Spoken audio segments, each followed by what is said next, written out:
fights this week? Oh, man, we got to have some fights.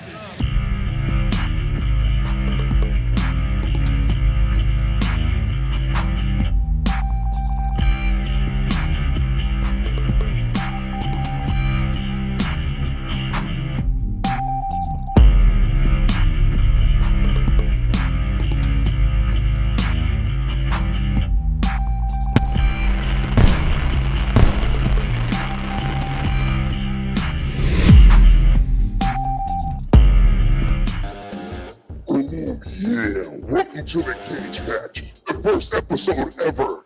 This is where we collide with our opinions and ideas.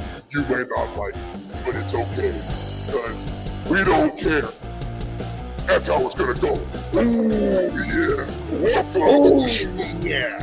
And I have my co-host, Asylum. What's up, Savage? You ready for this first episode ever?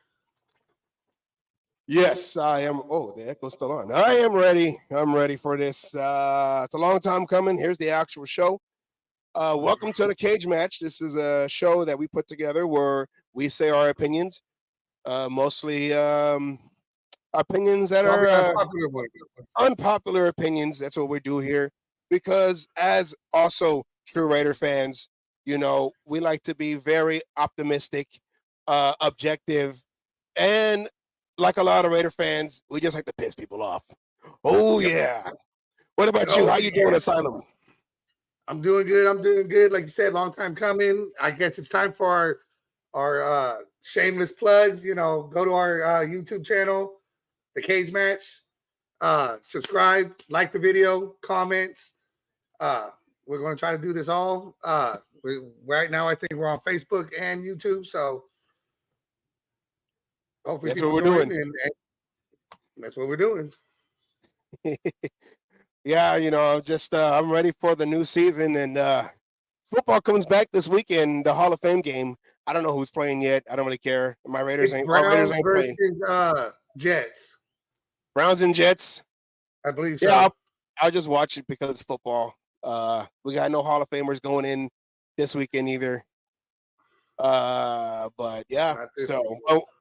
We'll have our game next weekend against our old Bay Area rivals. So they're coming to Las Vegas. But we'll start talking about that next episode. Are you ready to go into the first question? Let's go to the first question. All right. You ready?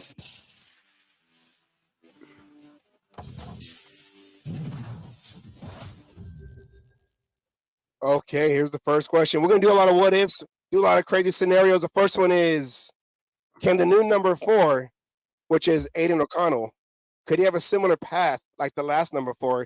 Are we allowed to say his name? Are we allowed to say his name still? On this show, we can say his name. Once a Raider, always a Raider, except for 3. Except for 3, it's once a Raider, always a Raider.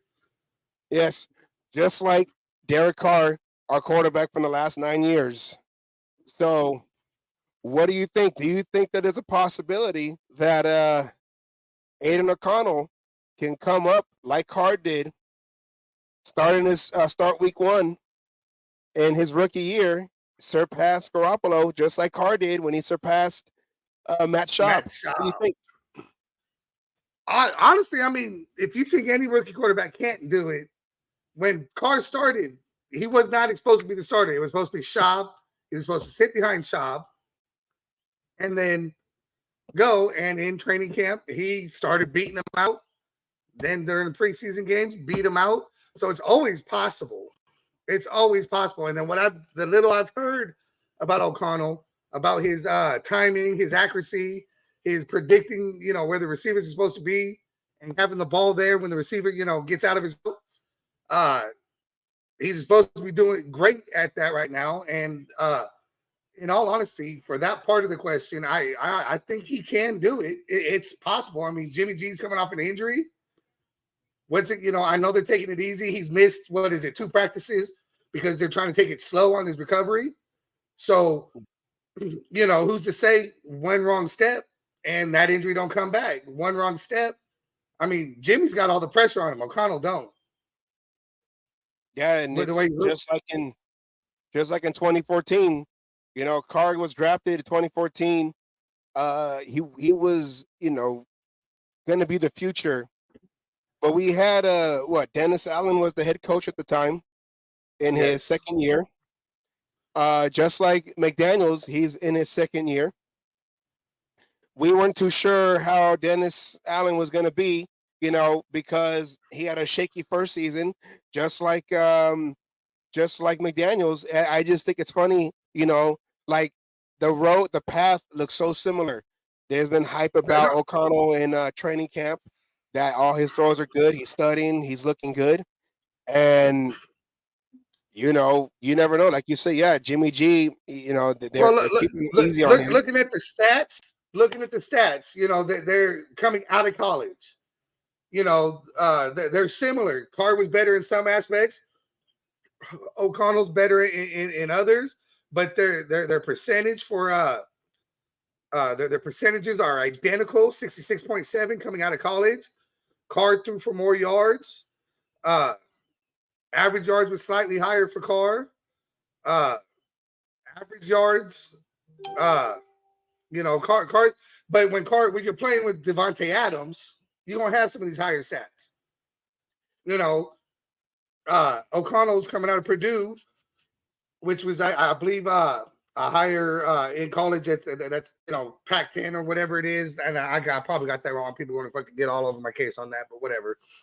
And Carr coming out of Fresno State, but when it counts, attempts they're close, completions they're close. O'Connell has less attempts, less completions, and still has the same completion percentage that Carr did coming out of college. Yeah, and I think. No, go ahead. No, I was just going to say, that being said, O'Connell's been doing it with less, coming out and with no pressure. He knows he's supposed to be sitting. He can go out there and just blow up training camp, and then it's going to be a decision. Who do we start? Or knock on wood, nothing happens. I don't wish injury on nobody. What happens if Jimmy Garoppolo hurts that foot? And now, now we got to go. Yeah, he'll beat out Hoyer, I think, easily. I think he can beat out Hoyer. I know Hoyer's got the what do you call it? The experience in McDaniels' system. But if it's between Hoyer and O'Connell, it's by week 3, O'Connell starting. That's it's funny how none of us even talk about Brian Hoyer, and he's been with the I think he had like 2 or 3 stints with the Patriots under McDaniels. So, I think that O'Connell can easily surpass Brian Hoyer, at least to the number 2 in the depth chart. Jimmy Garoppolo, his only issue has always been staying healthy. Injuries. Yes, I don't think he has finished a full season when he was a starter with the 49ers. So, no, I don't think so either. Now they say McDaniel's system is built for that, and he should be able to stay healthy because it's quick throws, quick reads, stuff like that. It's built for a quarterback to stay healthy. Technically, unless he fell at Brady's feet, Brady stayed healthy for the most part in that system. But Brady, in the end, Brady only got hurt that one. I think it was the 2010 season on the first game of the season when he got hit in his knee, and that's when we had the rule where you can't hit a quarterback underneath his under his waist. That's considered a flag. Yeah. So, they say that this offense is designed to protect the quarterback. But as you know, it's a foot injury. All you gotta do is cut the wrong way. Yeah. And then that injury comes back. We don't know if it was a Liz Frank. They never specified what the injury was. And running backs get Liz Franks, and going, but he had surgery, everything going. They cut wrong. Somebody steps on his foot. How many times we went offensive? You've done this. How many times have you stepped on a quarterback's foot? Just in general, you step back, you don't know. the an offensive lineman's foot, coming around the pocket, the running back behind trying to come up to, as an up back Make a blocker. cut. Yeah, like you never know. You could just step on it wrong just on the way when you go and take your drops for the pass. That's really the only thing. And then the missed time in practices, during training camp, that's more time for O'Connell to showcase anything. I mean, you never know. I don't think that he'll get a chance to start, even if he does look better, because everything, it's basically penned in that Garoppolo is going to be the starter since he has the experience with this offense, and O'Connell is just a rookie. But they said the same thing about Matt Schaub, though. He got traded to be the starter. Carr was supposed to sit behind. I agree with you, though. If he's healthy, Jimmy G starts the season. Yeah. And then if Jimmy G starts the season, I honestly think he's got 4 or 5 weeks. If he's not doing good in 4 or 5 weeks, they're going to be looking for somebody else. This is make or break for McDaniels in going. He's going to have to sit there and make sure they go. And if they lose the first 4, he's going to be looking. He's going to be looking, to make a thing because he don't want to lose his job. Like it happened in Denver. Yeah. Okay, well here's a bonus little question. Carr is no longer with the Raiders. We kept saying that all Carr needed was a decent defense, because he was scoring points, but it's hard to keep trying to score points when the defense keeps giving up scores. How do you think Carr would do in the Saints?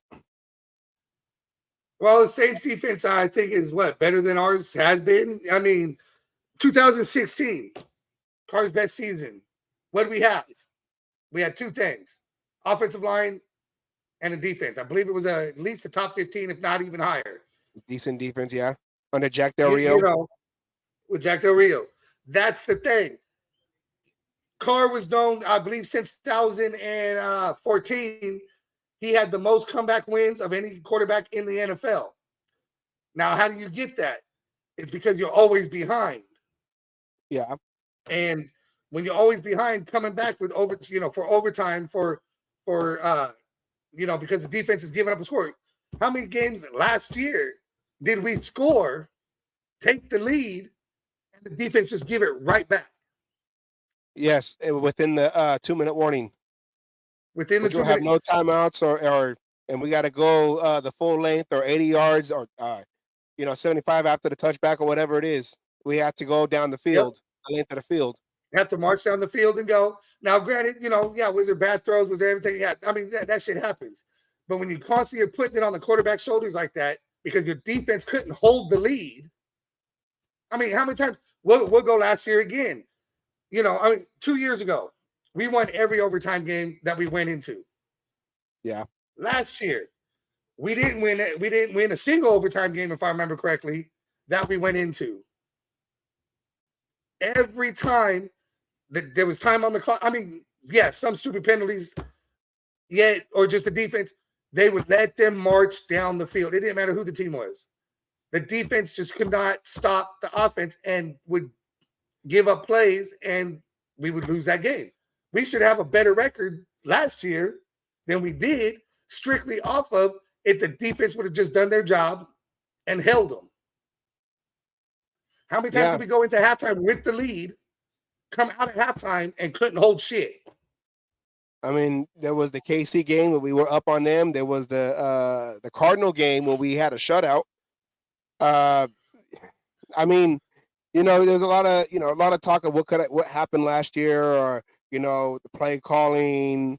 Was there some kind of was McDaniels holding back the playbook? And I know that Derek Carr was on a whole new system, which I think is one of the things that I don't know. We were a playoff team 2 years ago, and then last year we fell, and we had just about the same players, just a whole new system, and we added a dynamic receiver. So I don't want to speculate or say, that McDaniels did it on purpose to make Carr look bad so he can get rid of him. I'm not going to say that. It's kind of like when Gruden took over the Raiders in '98. We had a quarterback named oh man, I just forgot his name.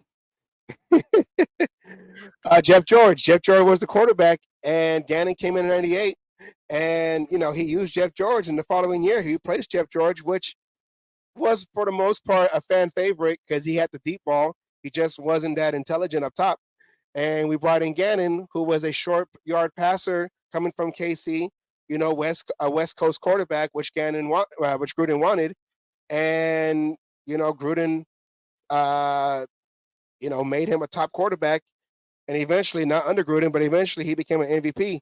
So I don't know, maybe it could be like a similar situation with Garoppolo coming in, because of a new coach who wanted a different quarterback. I don't blame a lot of the losing seasons, that's Carr's fault in the last 9 years. But, we don't know what happened last year. Last year was such a weird season. Everything happened, all the leads that we gave up and just, all the optimism that we had going in, just it just kind of faded away, and we just were confused and trying to figure out what was going on this season. But I think that's a good segue going into the next question. Are you optimistic or discouraged on McDaniels' second season as head coach? Okay, well, this is a tough question if you want to be honest, because simply how long we've been Raiders fans. I said what was in the pregame. I was a 17-year season ticket holder. How many games did I go to watch them lose? I have to be optimistic. I have to be optimistic. This is a second year going. This is more of his guys, on the team. I know I'm preluding to another one of our questions and shit coming up, but still, he's got more guys that are his.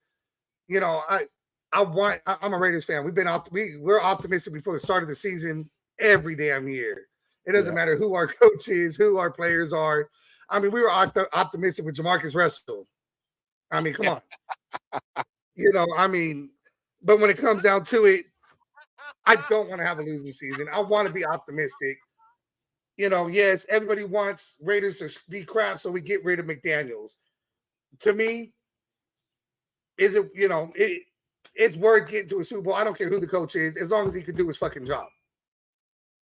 Plain and simple. Yeah, I feel like that character in Major League 2, was it Randy Quaid out in the stands? You guys suck. Yeah. What are you doing? I feel like him. It's like, what is this lineup you're putting out there? You got all these guys. I mean, one of the receivers we picked up from free agency threw the game-winning touchdown interception to I'm forgetting. Oh man, and the overtime loss to the Raiders. You know what I'm talking about? Jacoby Myers. Yeah. Another Patriot. Yeah. And that might have been foreshadowing, though. He might have known what was going to go happen and shit, so he wanted to help his new team out.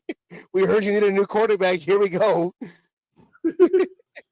But when McDaniels first got hired before last season, I was not a fan of the hiring because of what he did in Denver and what some of the players. Yeah, and what some of the players did. Said after the fact, who was part of those teams, the teams that he coached in Denver.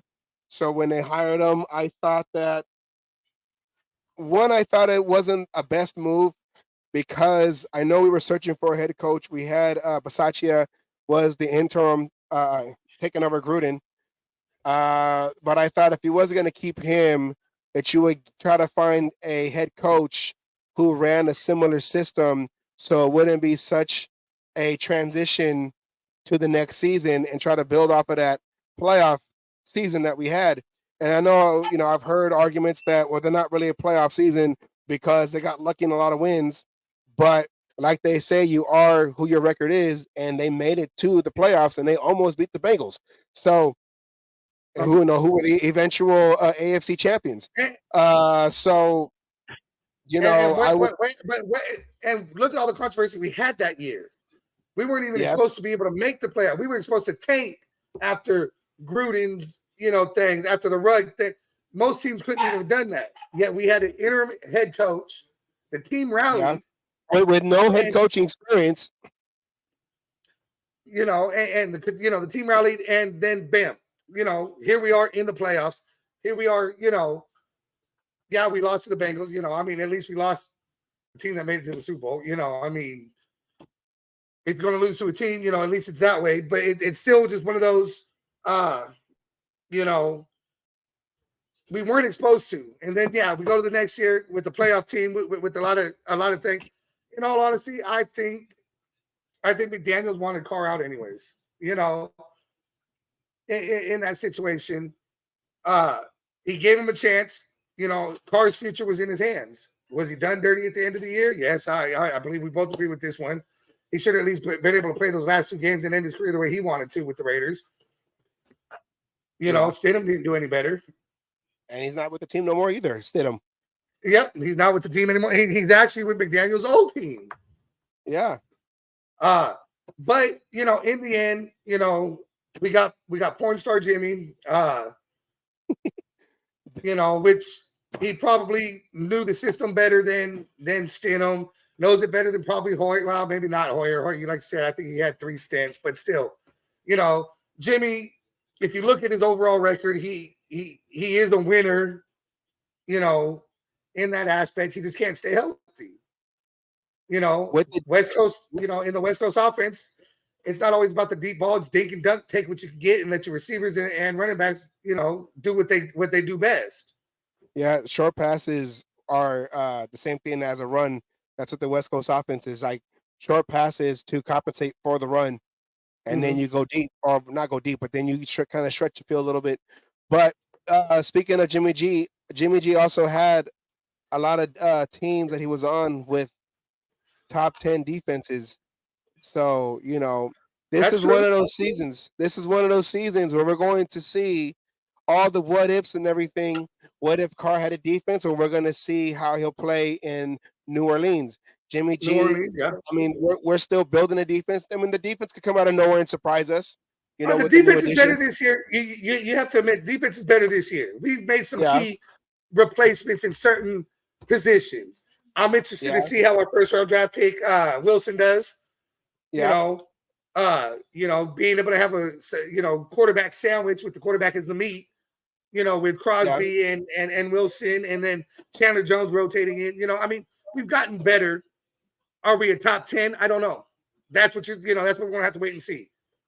But Carr could fucking blow up. I've said this before, and I've said this at the draft. I've been on other shows, and I said this. My dream Super Bowl this year, Raiders versus Saints in Las Vegas. That would be crazy. That would be one for the ages. And hopefully that is the case, that we win that Super Bowl matchup revenge game, because the last one that we were in, revenge game, a lot of stuff happened, but let's not talk about that yet. But I think with McDaniels, it's one of those things where I'm not going to root against my Raiders. I could be upset about what's going on. Yeah, I could be upset about what's going on or whatever. But once the actual games start going, you're going to forget all that when you see them silver hats, them black jerseys come out onto the field, and you're going to remember why you root for this team. No matter how much they piss you off, no matter how much they frustrate you, you're always going to root for this team. And this team drives me to drink, but you know what? That's one thing I never do. I never bet against my team. Money, anything, people want to come up, I never bet against my team. So, as the question goes, discouraged, or optimistic? We're Raiders fans for the last, how many fucking years has it been? We're always optimistic at the start of the season. Yeah, I am. I'm going to be slightly optimistic, but I will be critical. Like if we all become Now, critical after we week become 6. critical. After about week 5, 6, 7, we start becoming critical. Unless we're winning, then that's a different story. Yeah, because then it's Super Bowl bound. because like when McDaniels came in last year, you're thinking like, okay, well, if he's gonna run a similar offense like he did with the Patriots, you had a lot of running backs doing swing routes, and the slot receiver was always, that was like their dangerous weapon on offense.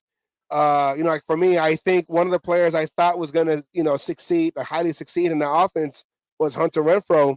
Unfortunately, I don't know if he didn't have, or he wasn't as comfortable in this new system to kind of He was do. injured.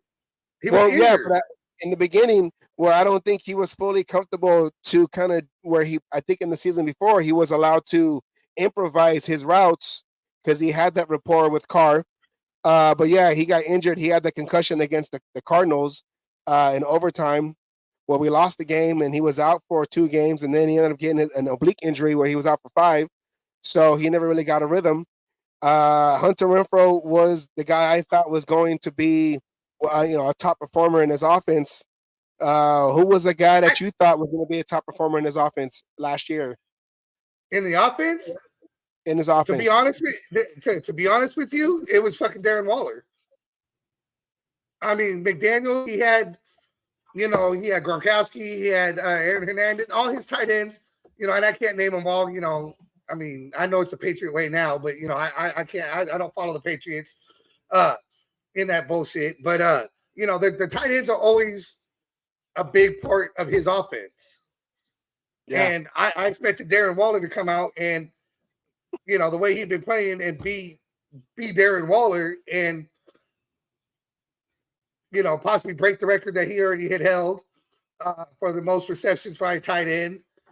And and probably fight Devontae Adams for most yards on the team. Yeah. And whether it was injuries, well, he had the injury. We don't know, what really happened between him and McDaniels that started everything to go south. Whether he just didn't want to be on the team, if he pulled a Khalil Mack and said, I just don't want to be here no more, or everything was legit and he was just hurt. I expected to see Darren Waller do a lot more in that offense. Yeah, I mean, I don't know if there was also talk that Darren Waller wasn't really fully engaged in last year's system, that he prolonged his recovery of his injury, that he was looking out for his mental health, and I'm not going to talk bad about that. No, but it was a little, he was out for all those weeks, and then he came out with the rap video. So it was just one of those things where you're like, okay, they got married. And there was a whole lot of speculation about that he didn't want to come back, that he was mad at McDaniels because he let out the news about his wedding that they wanted to keep secret.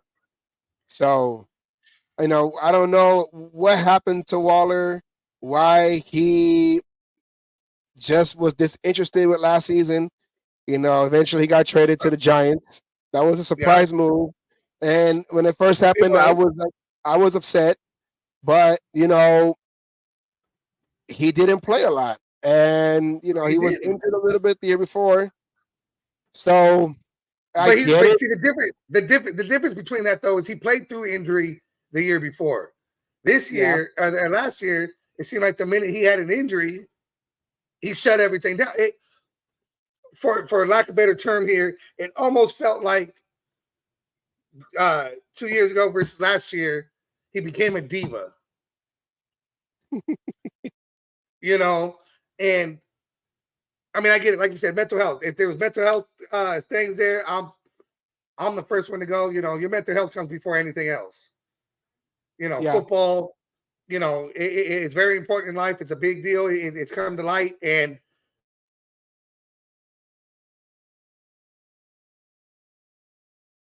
Well, yeah. I mean, what happened when mental health is addressed? Yeah. And, you know, I don't know. Like I said, there was a lot of speculation with a lot of things. But, we'll see how he does in New York. With the Giants. They have a lot of, they have a lot of, I don't know. They have a lot of potential for him next year or this year coming to New York. They got talent. They got, certain things going. Saquon's in camp, so, they got the running back. That's a big deal in there. They made some changes, but we'll see if he makes a difference for him or not. We'll see. Yeah. We'll see if he's a Darren Waller of old or if he's been the Darren Waller of recent years. Yeah, and I mean, from what they're saying in camp, we might have upgraded with our draft pick, Michael Mayer. So, we'll see. We'll see how that goes. That's what I heard. They got rid of O.J. Howard, but that quarterback, that tight end room was kind of stacked there for a minute, anyways. And I've heard the same thing that Myers is we upgraded. We didn't lose out at all. We've upgraded, and that he's the future tight end for a long time. So fingers crossed he comes out and balls out just like Waller did when he first came to the Raiders. Yeah, and like one of Waller's one of his weaknesses was blocking. He was a great receiving tight end. He can get open because he was an ex-receiver and basketball player too, if I remember correctly. Yeah, which a lot of tight ends are usually big. We're good basketball players, but yeah. So we'll see. We'll see what happens. We'll see. That's why you play the game any given Sunday. Yep. So this whole Patriot takeover in Las Vegas with Tom Brady coming in as part owner. We have our head coach. Hold on. Before you go there, though, we don't know what's happening with that because of the new vote.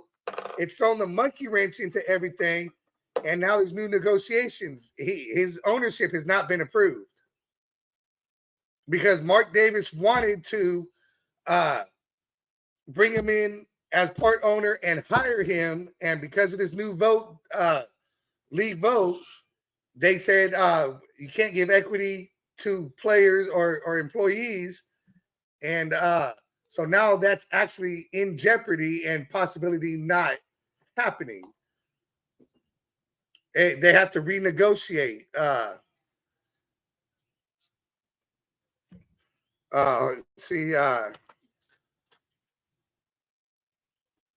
whole contract. Well, no, they have to renegotiate the whole thing. He's either got to be a owner or he's got to be hired by the team. Well, one of the things that I was, questioning, like, isn't Tom Brady supposed to also be part of Fox Sports Media? I think he was taking this year off, but he said like next year he was going to go and work for Fox Sports, whether it's broadcasting or being, color commentator or broadcasting. He's supposed to be. See, no equity rule. That's what it was. The no equity rule for employees muddles the acquisition. Recent decision to block the distribution of equity to players and other employees is one specific impact to former now players who is or perhaps was poised to become an owner. So that being done, this whole thing that muddies that aspect. But the Patriot takeover now. I know one of your sub questions on this happens to be, would this happen in Oakland? If we were still in Oakland. I'm going to twist this on you, though, because you know what? We know we had Al Davis as our owner. We know when an owner wants to do what he wants to do, yes, this would happen in Oakland. It doesn't matter, because that's ownership. Here's the question. Would it be accepted in Oakland, this Patriot takeover, if they were still in Oakland? You go. The fans, us, no. Ever since the Tuck rule in 2001, no. And I've heard people say, get over it. It was 20 years ago. I don't care if it was 90 years ago. Even if Brady came out and said 100%, it was 100% fumble, you don't think it'd be accepted in Oakland? Nope. Because for a long time, he said it wasn't a fumble. And then ever since that started the Patriot dynasty. That cost us possibly. No, I don't want to say we could have a dynasty because a lot of our players in that era, the 2000s, early 2000s, were older players. Unless we drafted real good and build off of all that, maybe, I don't know. You never know. But would we accept it in Oakland? No. I mean, there are people from the previous generation that still hasn't gotten over the immaculate reception.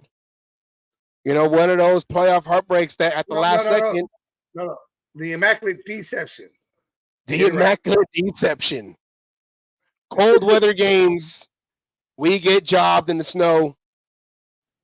But yeah, I mean, I don't know if Al Davis was still alive, would he have hired Josh McDaniels? I wouldn't say no because he's an offensive-minded coach, and maybe because after after Callahan didn't do well the year after the Super Bowl, he went and hired Norv Turner, who to come in, who was a highly offense coordinator, who had a stint as a head coach with Washington, didn't do that well. So I mean, I think Al Davis possibly could have hired Josh McDaniels. A GM, no, because Al Davis was the GM. Yes, but even GM, even if we were still in Oakland with Mark Davis, I think this would have happened. Well, yeah, only as long as the same situations happened with Gruden and everything else. We only hired McDaniels because Gruden was forced to retire. Yes. Okay, we know Mark wanted Gruden. Now we wouldn't have Gruden if Al Davis was still alive. No, we would not have Gruden. I think that. I agree with you. I think Al Davis might have been the one to even hire a McDaniels. I think he would have in Oakland. That's why I had to change this question or this part of it because we had the senile owner who's going to do whatever the hell he wants. Now we got Mark Davis who's trying to do what he can, and in Oakland he'd have done the same thing. I feel he would have done the same thing in Oakland. So my thing is more about acceptance of the Patriot takeover. I don't think Raiders fans, and I agree with you 100%. I don't think in Oakland, if we were still in Oakland, there'd be so many signs. There'd be so many, in the tailgates, in the parking and everything.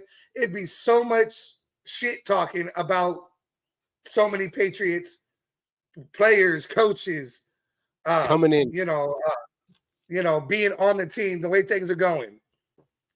I mean, there were signs last year. People were putting up towards the end of the season, bench McDaniels, and whatever happened, it was alleged that Mark Davis had that fan removed. No, it goes even better. That fan is from Kansas City.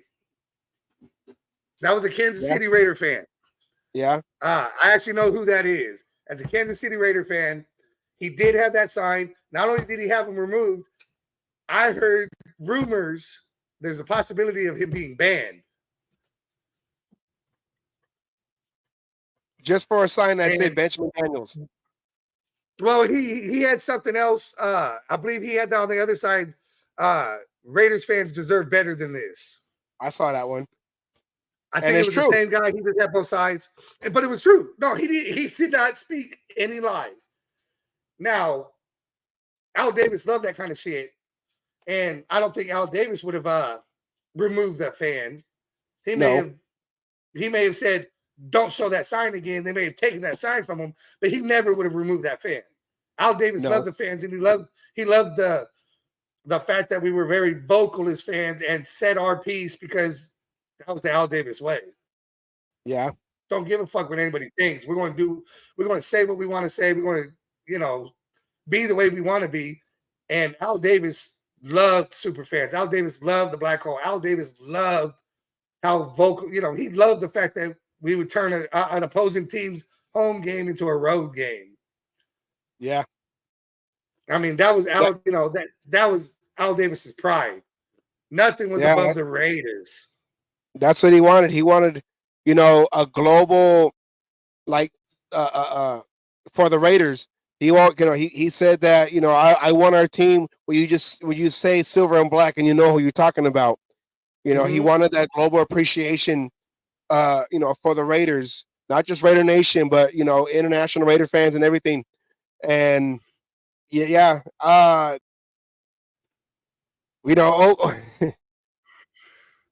Oakland, where our stadium was the majority, 90%, I'll say as low as 90% Raider fans, us fans wouldn't have accepted all this. Let's become the Patriots because they had won for 20 years. It's like selling our soul. And it's one of those questions where it's like, okay, do you want to win the mantra, or it's just win, baby? Are you trying to win? Are you trying to whatever? So it's us fans, we have to swallow a lot of pills going into these last two seasons because we want to win. We want to be back, in the playoffs, constantly in the playoffs and fighting for a championship. Like we're supposed to be. And the NFL is great when the Raiders are good. So it is. No, the NFL is great. Exactly. You said it right there. The NFL is great when the Raiders are being the Raiders. Yes. I mean, when we're playing smash mouth football, what was the one rule that Al Davis wanted at the start of every game? The quarterback needed to go down, and he needed to go down hard within the first 5 minutes. Yes. Once you set that precedence, then that's just how the game went. The Raiders, there's other teams, Steelers, Browns, teams like that. The Raiders are a blue-collar team. They represent the blue-collar worker. And that's what Al Davis loved. I mean, Al Davis came from, nothing to being the godfather of the fucking NFL. I mean, not just the Raiders, but the NFL. And he did it under his own terms. I mean, we're to the point, he's been dead since 2011. This is 2023. And the NFL still holds a grudge against the Raiders, all because of Al Davis. And we accept it as fans. That's who we are. We don't want nothing the easy way. If we take our wins, if we win the next Super Bowl we win, we're going to know we won it because we took that shit, not given to us. We played against teams. We played against refs. We played against the NFL and still walked out with that trophy. Yeah. Yeah. And, Al Davis, said, I'd rather be feared than respected. And that's what he wanted his teams. Because we were always, that one team that NFL tried to, they didn't want to help us with a stadium and they didn't want it. Everything was always against us. A lot of the rules were made because of us. The Stick'em, the Holy Roller, Alzado throwing a helmet at somebody, can't use a helmet as a weapon. A lot of the rules were made. A majority of the rules in the NFL now are set in place because of the Raiders. Yeah. And they changed you can't set the receiver after 5 yards. Why? Because we invented the bump and run. Yeah. We had defensive backs who would be all over a receiver. Well, they couldn't catch the ball when that happened. Well, we got to change that rule. We got to give the receivers a chance. Why? Because we had players who could do that and be good at it. It was, not everybody could play that. Play that way. And what we did was we never really broke the rules. We just knew how to bend them a little bit. We just bent them. And if One of the what was the Raider rule number 1? Cheating is encouraged. What was Raider rule number 2? Refer back to Raider rule number 1. Well, speaking, we're talking about Al Davis and everything. How about let's compare Al Davis's last 10 years to Mark's first years as owner. Now, this question, because I feel like, and yeah, we're talking about the past. We're not talking about the future or anything. We're talking about the past, but we're talking about the history of the Raiders. And I feel sometimes people forget. History's important. Yes. I feel like people forget Al Davis because he's no longer here. And I know that Al Davis's the last decade after the Super Bowl, just about, was a lot of bad seasons. Al Davis, towards the end of his life, we all know Al Davis wanted that Super Bowl. He wanted that one more Super Bowl, and he mortgaged absolutely everything in order to try to get that Super Bowl. Well, yeah, I mean, when Al Davis was still alive and running the team, there was a lot of players, like everyone wanted to be a Raider. Everybody wanted to put that silver and black in play under Al Davis because Al Davis was always a player. He was a player's coach, basically. And player's owner. He was a player's owner. Well, they either call him Mr. Davis or they call him Coach Davis. With his his knowledge still. He still had knowledge. Coaches that would interview with him would say that he would test them.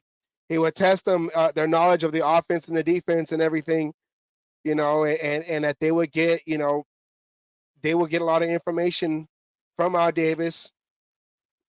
And just talking football. People love talking football with Al Davis because he'll try to challenge you. And I feel that in order to do anything on the team, be a player, be a coach, be in the front office, you had to know football. If you didn't know football and you didn't know your history, Al Davis wasn't going to have anything to do with you. Yeah. I mean, and I think I'll say is missing is, with these coaches that we've had since Al's passing, we had Dennis Allen, because Al Davis, his last coach that he hired was Hugh Jackson, and Hugh Jackson did fairly well, but after he had passed away and Mark Davis took over, he ended up hiring Dennis Allen, and Dennis Allen didn't do too well, and then after that it was just bad decisions. And I think with Al Davis up top, Al Davis put pressure on coaches that you needed to succeed. Now they all had like 2-year contracts. 2-year contracts. See what you can do in 2 years. If not, I'm kicking you. You're gone. And I mean, that's not always a best formula of winning, because there's a coach can't build continuity, but that's how it is nowadays. A coach needs to turn around a team right now. There is no I'll give you 5 years and you can slowly build and then compete eventually, because the fans want to win now. The fans we want to win now. We don't want to go out there and knowing that this team is not going to try to win, or not try to win, because they're always trying to win, but going in there and like the coach is comfortable. There's no pressure on the coach, and I think that's what Al Davis did. I think we're trying to go is allow the coach to build his team, the team that he wants under his vision. You got to take an old coach when you come in. You got to take the old regime's players, and sometimes front office and everything else, and try to do something with that in the first year, and then try to trickle some of that out, bring in some more of it in the second year, and be successful. Because if you're not, like you said, you're out the door, and the next person's coming in. Gruden has been the latest one who's had a chance at that. He was in his 4th year when all this bullshit went down. And, you know, he was the closest, but he also had a 10-year contract, and everyone knew he wasn't going anywhere. Yeah, and I think that you know, when Gruden got hired a second time, you know, I liked the hiring because Gruden had done it before, and I know he had 9 years removed since the Raiders beat him when he was a Buccaneers coach. The Raiders were his last loss before he got fired was to the Raiders. I think Jamarcus Russell was the quarterback for that team. But you know, I'm all like, okay, at least with Gruden coming in, he has, you know, pride. You know, he loved the Raiders, so he's gonna make sure that he's gonna prepare his team. You know, but he still had a chance to build it. And I think that was one of the good moves that Mark Davis did in his you know, last decade. You know, and Gruden's departure was out of nowhere. So that's no one's fault besides His departure was out of everyone's control. It was out of Gruden's control. It was out of Mark Davis's control. That was, as information's coming out, allegedly. I'm gonna use the word allegedly. I don't want to end up missing or nothing. Allegedly, you know, Goodell and other higher ups were the ones who leaked the emails because it just feels like they saw the Raiders starting to head the right direction. Controversy. Hey, it's not the Raider way if there ain't no fucking controversy. Like always, like the season before. Oh no, I'm sorry, like that season right then and there. Yeah. And we still came into the playoffs. I mean, yeah, like Al Davis, his whole tenure, 5 AFC championship appearances, 3 Super Bowl champions. Super Bowl 2, he was Super Bowl 2, I believe he was the commissioner of the AFL. And then, you know, the owner for the next 4 appearances. He's had many Hall of Famers go in. He's presented for many Hall of Famers. The last 10 years, though, after that Super Bowl, they said that, Greg Papa had said that Super Bowl crushed him because, you know, losing the John Gruden that he had traded away to the Buccaneers for 2 first rounds, 2 second rounds, and $8 million. I will never forget that. I remember when he got traded on the expansion draft when the Texans came into the league. You know, a few weeks after it was like a month after the Super Bowl. So after a few months after the snow game, the fumble, the tuck roll game. The snow job, get it right. It's the snow job. Yeah. But I think that Al Davis he knew, you know, he had an illness that he didn't say nothing about. And I think he knew that his time was coming, you know, his time was coming up, and he was just trying to put anybody out there, you know, that he figured I was going to win at least him 1 more. He wanted 2 more before he retired as owner and general manager or general partner of the team. But he was trying to get that last one because he was right there. He was right there, and losing to Gruden, you know, and that whole situation in Super Bowl 37, they said that crushed him. And I just think he was really just trying to put players together that had decent years before or had a flash of a good season. He was trying to slap together a 1-year team. Yeah. He wanted that magic of a team coming out of nowhere, winning the Super Bowl, and then whatever happened after that, he didn't care.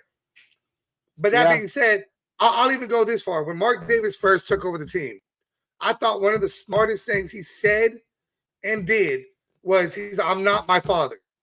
I don't know football like my father did. And he made sure he hired people who understood the game better and put them in positions to try to put together and fix. I mean, we had to fix a lot of damage that Al Davis did in those last years, contract-wise, money-wise, you know, everything else. And he was smart enough to say, hey, I'm not going to act like I know this. I'm going to step back. I'm going to hire these people. And I'm going to let them take control and do that. I'm just going to be the money behind all this. I think that was a smart move on Mark Davis's part. Not a lot of people getting handed a team like that have the wherewithal to turn around and say, hey, I'm not my father. I don't know this. My dad was a genius. I'm not. I'm going to step back and hire people who could help me turn this team around. Yeah. And then did that. Yeah. And then Mark Davis. We had the McKenzies. Well, Reggie McKenzie. He, as a GM, he had the hardest job, I think, in the NFL at that time to turn around and fix monetarily everything that Al Davis did. He brought in Del Rio, who changed the culture of the Raiders. Yeah. And then he went out and did what nobody thought could be done and signed Gruden. McKenzie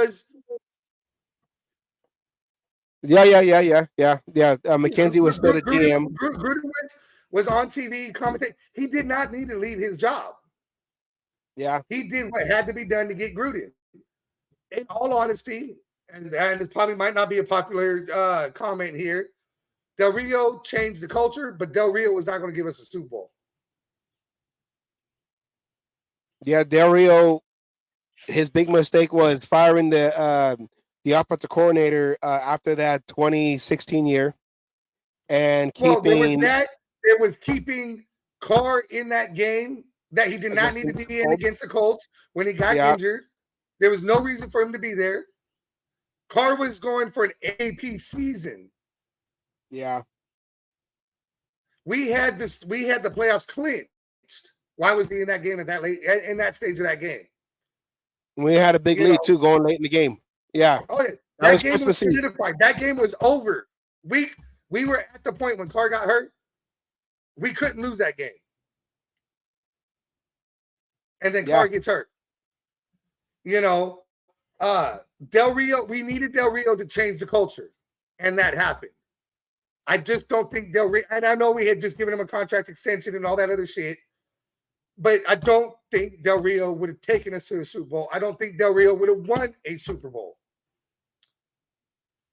Yeah, because we still had a defense that still needed to, improve. It was middle at best with Ken Norton Jr. calling the plays. I would have thought that Del Rio, being the defensive coach that he was, that he would be the one calling the defense and having somebody else run the offense, because defense was always our Achilles heel. And a lot of the past, seasons, decades, since the Super Bowl loss. And I think, the following season, coming after that playoff, that playoff year, keeping Ken Norton Jr., because that was his, a good friend of his, keeping him, and then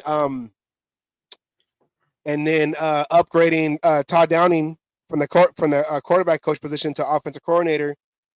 I just think that the offense just started.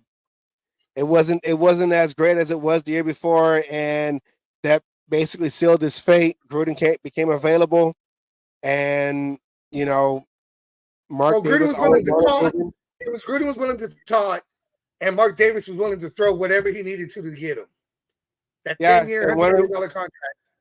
And one of the things Gruden said was, "I don't want to take no one's job, so unless you have to give me the job and it's vacant, not when."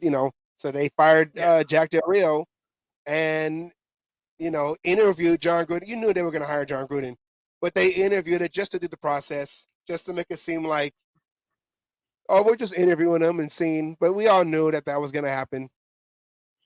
No, I think a lot of people were hoping. Nobody knew at the time. Well, no, I knew that they were going to hire him. I knew the Raiders were going to hire him because that's what Mark Davis wanted. He wanted to begin. But no, that's what he wanted. That's what he wanted. But did we know? Did we know Gruden was going to come out? Gruden missed coaching. Yeah, it showed. He didn't want dreams. He wanted nightmares. He showed. Knock on wood if you're with me. It showed. And Gruden was giving. I'm knocking too hard, too fast. But Gruden was given the chance to build his team. Gruden was going to go into year 5 or year 6 before he had to be on the hot seat. He was in year 4 before this bullshit came out, and the team was on an doing upswing. good. We were rolling. Yeah, we were on an upswing. Yeah. You know, I mean that team that made the playoffs, that was Gruden's team. Yeah. You know, and we did it without our top receiver. We did it out with our what is that special teams coach who was going to stick to Gruden's plan. I wish we would have kept Bisaccia. Don't get me wrong. I think the players came together and they love playing for Bisaccia. Yeah. You know, I think it could be different if we kept him, but you know, at the same time, Bisaccia, I don't know if he wanted to be a head coach. I know he interviewed for the job, but I don't know if he wanted to be a head coach. I don't know. I think with Mark Davis, I think that he saw that McDaniels was going to come out and try to, interview for head coaching positions, and he saw the opportunity. And with Bisaccia, that was his first year with the head coaching role, as an interim.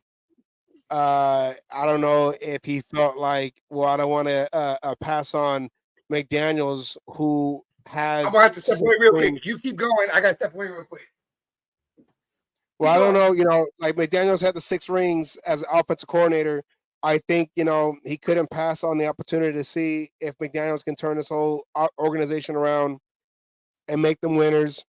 But I just think I know that if Al Davis was still around during this whole thing, and if crazy things have happened, if Al Davis would have gave Gruden a second chance and all this happened, and Bisaccia was the interim like it happened last year, I think Gruden would have kept Bisaccia, because that's what happened. The same, when Gruden was traded to the Buccaneers, all the players told Gruden, let's keep Callahan, the offensive coordinator, under Gruden and make him head coach, because they wanted to keep that same continuity, to keep the same thing. They didn't want to rebuild off of a new system, off of a new coach, a new philosophy, and they wanted to just continue along what they were building then. So, but with Al Davis's last 10 years, there were a lot of bad seasons.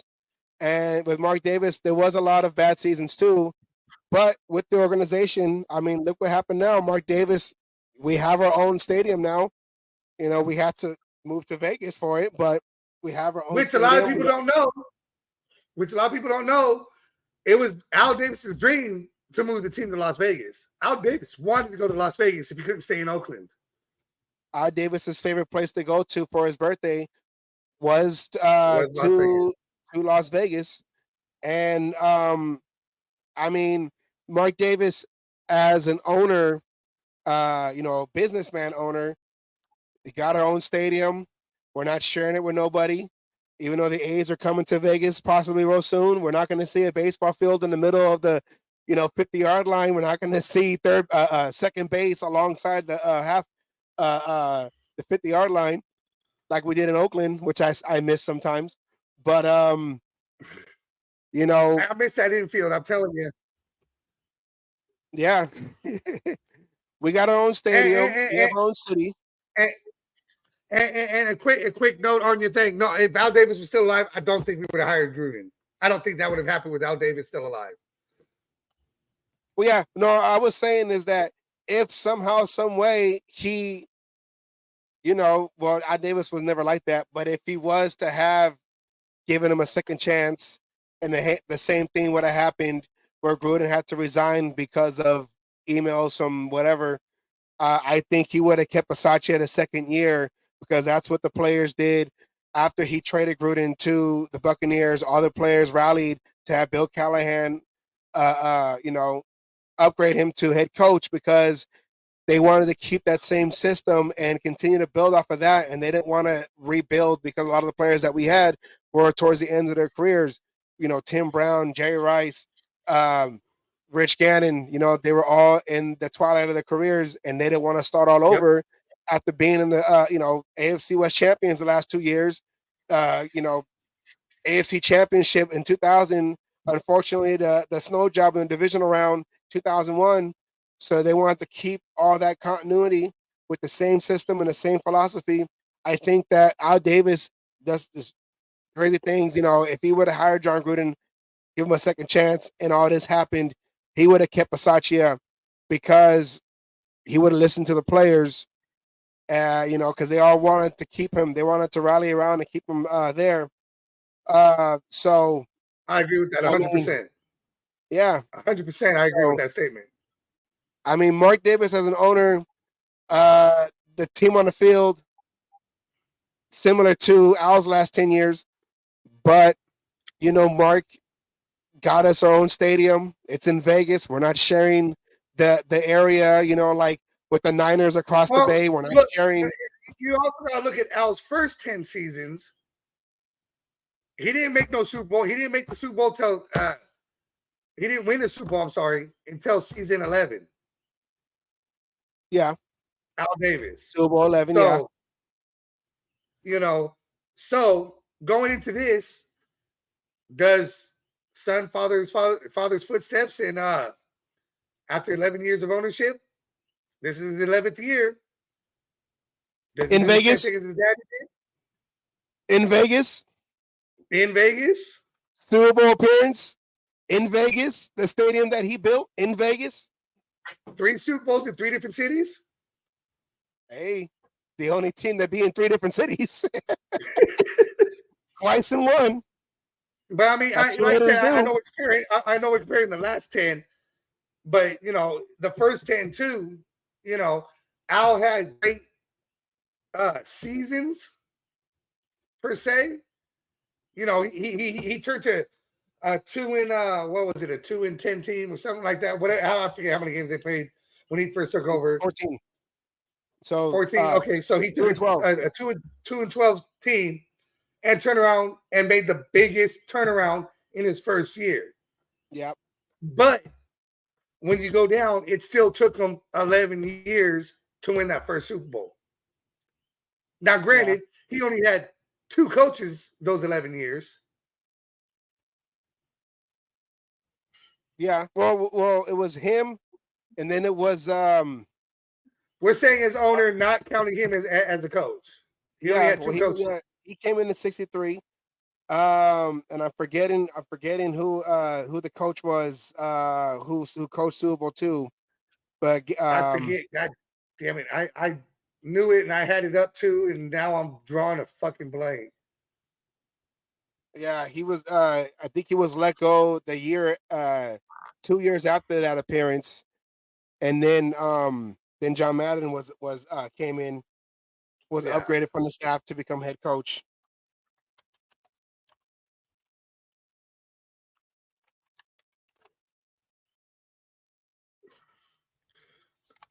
I'm trying to find it out right now. John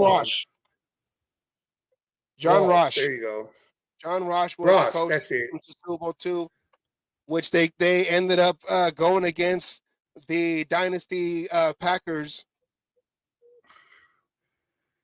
against Vince Lombardi.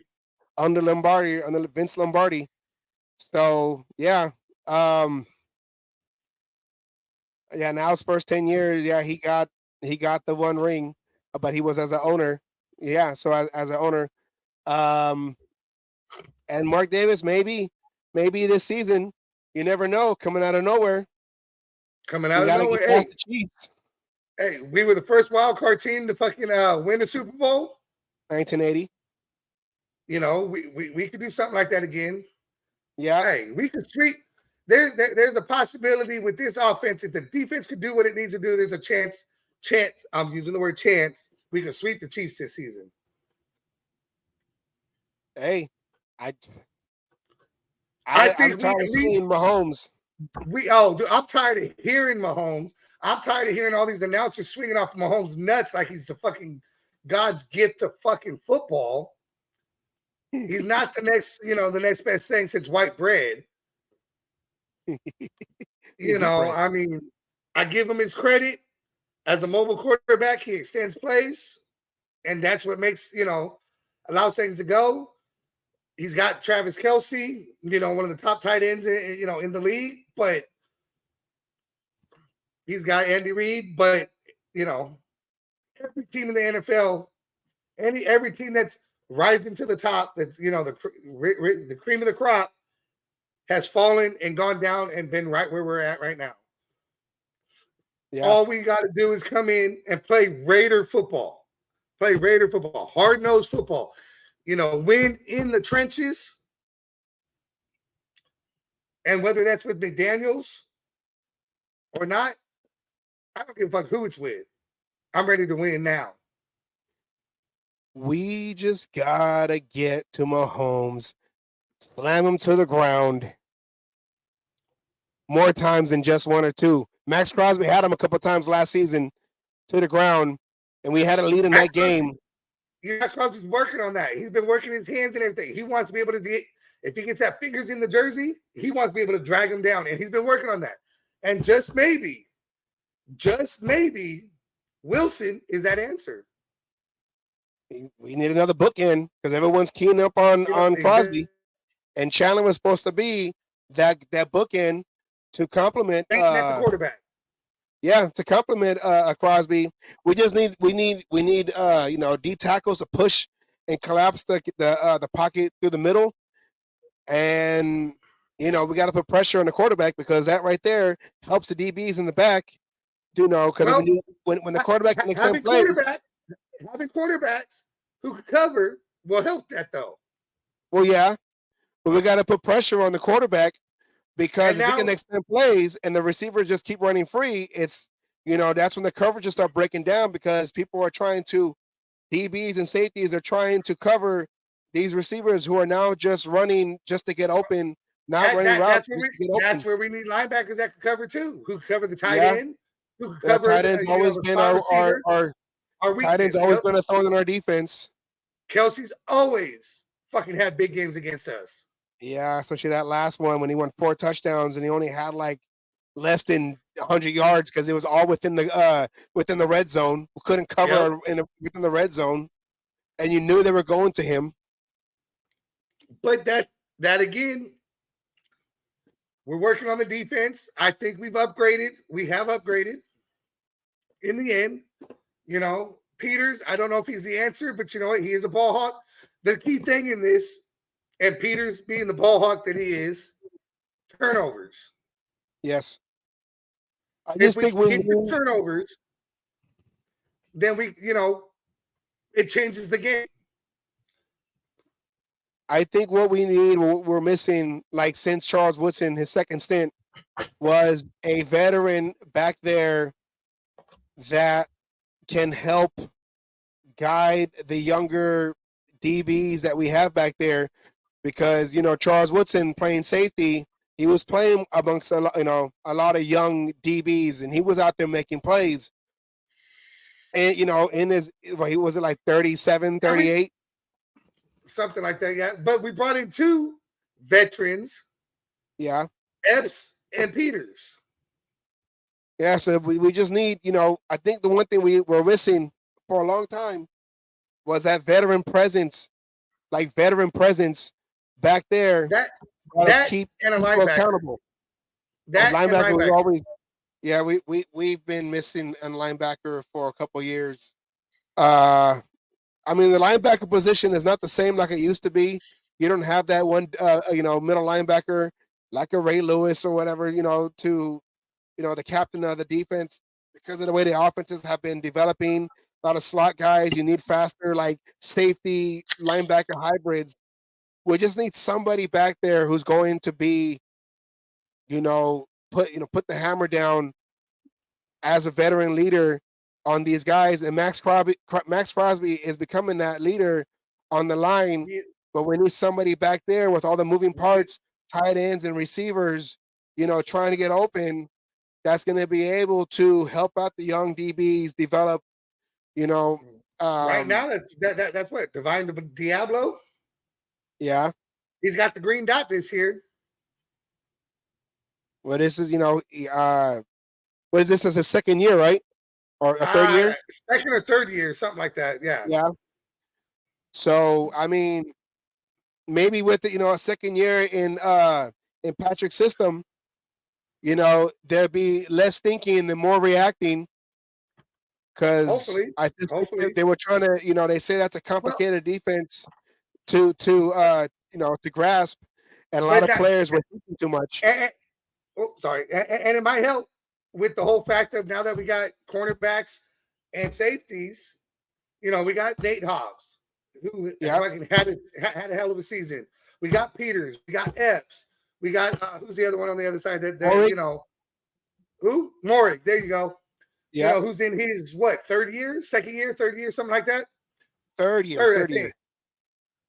And same as Hobbs, third year. So if they don't have to worry about that, now it's all up to the linebackers. Yeah. I mean, so it's all a wait and see. It's all a wait and see. Wait and see. Let's move on to our last question. Okay, this is one of those questions that I came up with because I just, I always think about ever since all this happened 20 years ago, just about that. We've talked a lot about this situation. Yeah, what could have happened? Well, this particular situation also, launched the Patriot dynasty. So let's just debate this question right here. What if John Gruden stayed with the Raiders for the 2002 season? I know it wasn't his decision. It was out of his control. But what if Al Davis didn't trade him to the Buccaneers? Would the Raiders still have gone to Super Bowl 37? And if so, and if the NFC had the same two teams in the championship game, the Eagles or the Buccaneers, whichever one made it to the Super Bowl, would we have beat that team and claimed our fourth title? What do you think? Short answer, yes. Yes. We went to the Super Bowl with John Gruden's team. Yep. Okay, we didn't change nothing from John Gruden to Buchanan. No, Callahan, I'm sorry. You're right. Callahan, thank you. We didn't change nothing there. Now, do I think we would have won it? That's a tougher question, but I want to say yes. I don't think Gruden would have changed it to pass happy like Callahan did. Now, I know. No, go ahead. Now the whole thing talking about people don't want to give Gruden the credit because that was a Tony Dungy team. Let's say it was Tampa Bay again, and it was Dungy's team. It would have been coached different. It would have been a good fucking game. I think it would have been a good game. It would have been a lot fucking closer.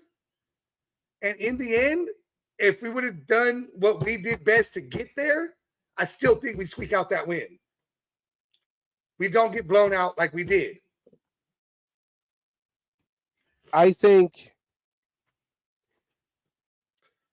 when the Raiders, so when Callahan became the head coach, they got their offensive. So Callahan was the offensive coordinator for Gruden.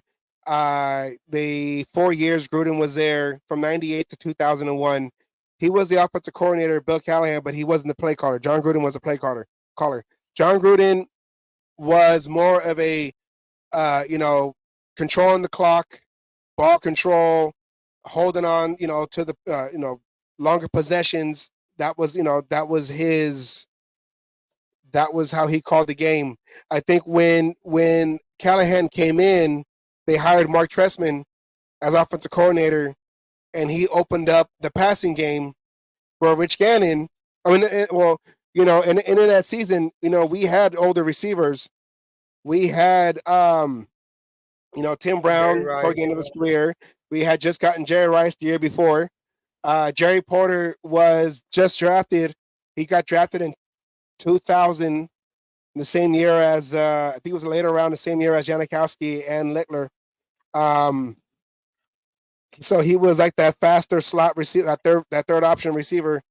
But when you have those veterans with the veteran Rich Gannon, they know how to get open. They're not the fastest. They're not going to burn you, but they know how to get open because they've been playing this game forever.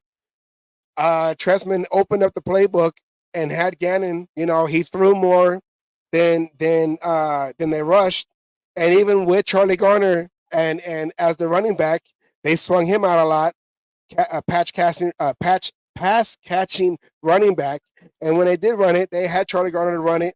And then you had Wheatley pounding up the middle and Zach Crockett. Porter was drafted in 2000.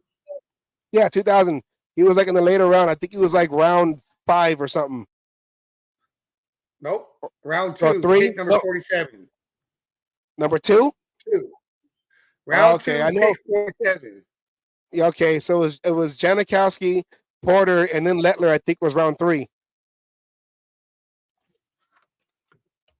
3 or 4.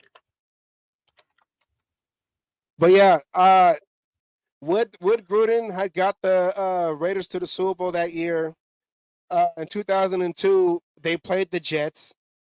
They always play the Jets in the playoffs. It seemed like that during that little run they had. They played the Jets. Then they ended up being at home to beat the Titans. I was at that game up in Mount Davis. And the Titans, that was the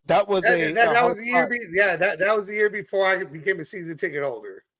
Yeah, but that was a hard fought game. I was up in Mount Davis with my big old headphones, listening to Greg Papa and Tom Flores, trying to look at these black dots versus these white and blue dots. Way up there in Mount Davis. That was a hard fought game, and we ended up getting the last score and closing it out. I don't know. I can't say confidently that Gruden would have got us. Leckler was the 5th round. Huh? Leckler was the 5th round. 5th round. I can't say confidently. 142 overall. I can't say confidently that Gruden would have got us to the Super Bowl. If Gruden would have got us to the Super Bowl, I think with the Buccaneers, we would have had a better shot under a Tony Dungy coached Buccaneers team, because if you remember, all the highlights of the Super Bowl, NFL films, the team knew all the tendencies that the Raiders had. They knew the plays. They knew the tendencies. Calling the plays before we even, we go out of the field. They saw us line up, and they called the play before we fucking snapped the ball. They would say because Callahan did not change the name of the plays. He didn't change any of the plays. He followed. There was just controversy saying that he had changed the whole, like they were going to do a run heavy Super Bowl because the defensive line, Warren Sapp and them, they were smaller pass rush first, run second defense. And I thought going into that week, which that was the last Super Bowl that only had 1 week in between. There was no bye week before the Super Bowl. But then, I'm not saying that's any kind of controversy. I don't know. That's just how we ended up in the Super Bowl. Because they used to do the Pro Bowl before the Super Bowl. Yeah. But I thought they were gonna do, a run heavy. I can't think of how the play is called, but where they go back to pass and then they hand off to the, just to have the ends and the D tackles just rush up and then just hand it off up the middle, to Garner. Yeah, to Garner or to Crockett or to Wheatley, which I remember Wheatley didn't get no handoffs until later in the game, which I also thought that was kind of weird because Wheatley never got his number called until like the third quarter when we were already losing. I don't know if Gruden would have got us to the Super Bowl. Would Gruden get us past the Titans? I don't know, because the Titans did have a decent defense. They weren't the Ravens from 2 years before. And we had scored against the Ravens. We had scored a touchdown against them, Andre Rison, but they called the offensive push-off on Andre Rison in the back of the end zone, But if Gruden would have got us to the Super Bowl and we were going against the Bucs, I think we'd take that game. If we were going against the Eagles with Donovan McNabb, I think Donovan McNabb was the quarterback. He was early in his career. Against Andy Reid, I think that would be a close game. I would say we would have had the advantage in that one. But to say if Gruden would have got us to the playoffs, to the Super Bowl, I can't confidently say yes on that because we were more aggressive offensively in 2002 under Mark Trestman as they opened up the playbook, and Gannon became the MVP that year because of all the passing yards we had. And we did, we had the four. That was the quarterback. We had the 4-game winning streak to start the season. Then we lost 4, but then we won 5 straight, lost 1, and won the last 2. So we just had a little stumble the second quarter of the season. But, after that Bronco game, when Rod Woodson intercepted that ball and took it back to the house in Denver, that was our turning point. We knew we had something special. We just ended up seeing Gruden in the Super Bowl, who knew our plays, who knew Gannon's tendencies. We didn't change the audibles.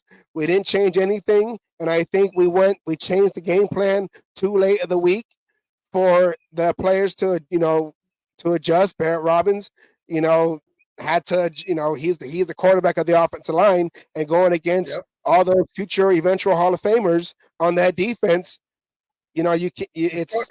Well, the story is he begged Callahan not to change the play calling. Yeah, on that Friday before the Super Bowl. And even Tim Brown, has his back saying the same thing. So I don't know if Gruden would have got us to the Super Bowl, but if he did, I would say yes, we would have had our 4th title.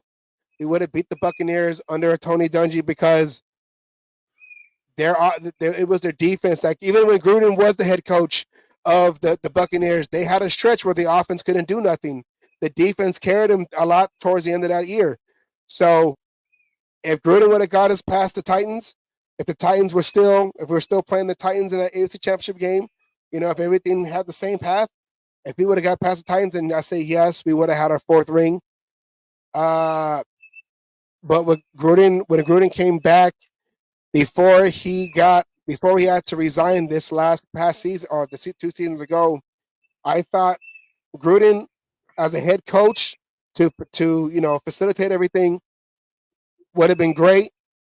I think to have somebody else be a play caller who was going to open up the playbook a little bit more, I think that's what Gruden needed to get to that next level. He does have a Super Bowl ring, but, there's a lot of – he played against his former team, and we basically, in a way, gave that championship to him because we didn't make any adjustments after the first half. Going into that game, he knew everything. It's like he had the cheat sheet to it all, and he was able to beat us. So, yeah, I am not confident in saying yes, Gruden would have took us to the Super Bowl. But if he would have got past the Titans, then we would have had our 4th ring.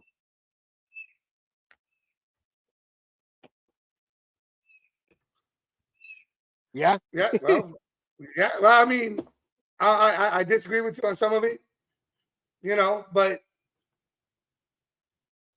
in the end, it doesn't even matter. In the end, this is a what if situation. I still how about this then? How about this then? If the Raiders would have won that Super Bowl, Gruden was still head coach, and the Raiders would have won that Super Bowl, do you think the Patriots would have had their 20-year run like they did since the snow game? Do you think the NFL would still be what it is today, as the Patriots being the golden, standard of NFL organizations, having them win? Was it 7, 6, 7? How many they had? Seven championships, right? 6? Hold on. No. 7.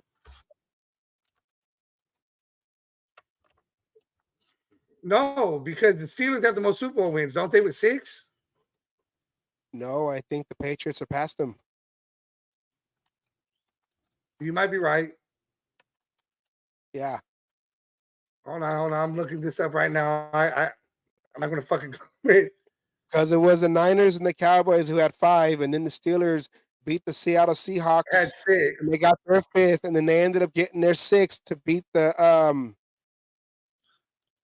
they beat Tomlin had the team. They beat Nope, Super Bowl championships. Patriots only have 6.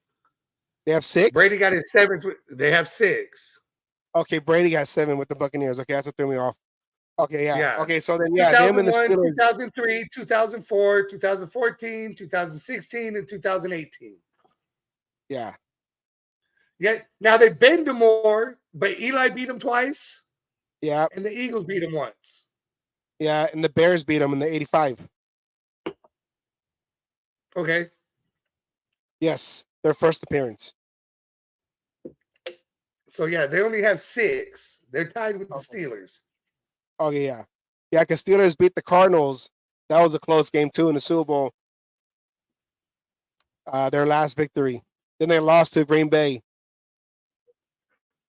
So yeah, so do you think that the Patriots would still have their dynasty if we would have won that Super Bowl? If we still have Gruden and would have won that Super Bowl? That was a tough one to fucking answer because how long would have Gruden stayed with the team? That's what I'm saying. If Gruden would have stayed with the team, I mean, if Gruden stays with the team, it's a butterfly effect. It is because do they win 6? No. Maybe 4. How many more would the Raiders have? Would we be in contention with 5 or 6 Super Bowl wins ourselves? Would we? I mean, you brought up some good facts, and I'm not arguing it. With play calling and everything. I do agree. This last year, I mean, this last Gruden stint, I was saying Gruden needed to give up play calling. He needed to give it to somebody else. That would have changed the whole dynamic of the team. If Gruden, okay, well, I'll go like this. Gruden gives up play calling and stays, and we win the 2002 Super Bowl. No, the Patriots don't have the dynasty. They win 3, maybe 4 Super Bowls, and there's